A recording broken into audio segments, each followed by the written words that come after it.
आपल्याला पिझ्झा बनवण्यासाठी मैदा घ्यायचा आहे. त्यात बेकिंग सोडा, साल्ट, शुगर, तेल आणि दही टाकायचं आहे. ते सगळं मिक्स करून झाल्यावर ते डो एका कंटेनरमध्ये कवर करून ठेवायचे आहे. व्हेजिटेबल्सला आपण फ्राय करणार आहोत, ऑनियन, टोमॅटो आणि कॅप्सिकम.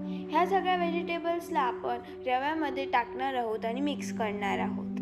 मिक्स झाल्याच्या नंतर ह्याला थोडा वेळ ठेवणार आहोत. आपल्याला जे पिझ्झाचा डो बनवला होता ते असं स्प्रेड करून घ्यायचं आहे हाताने आणि त्याच्यावर आपण काटे चमच्याने असे होल करणार आहोत. त्याच्यावर आपण schezwan chutney, red chilli sauce, tomato sauce हे सगळं मिक्स करून झाल्यावर त्याच्यावर चीज टाकायचं आहे, व्हेजिटेबल्स टाकायचे आहेत आणि ते झाल्यावर आपल्याला कवर करून घ्यायचं आहे त्याला आणि त्याच्यानंतर 5 ते 6 मिनटं ह्याला चांगल्यापैकी बेक करायचं आहे पिझ्झाला. तुम्ही बघू शकता किती मस्त हा पिझ्झा झालेला आहे.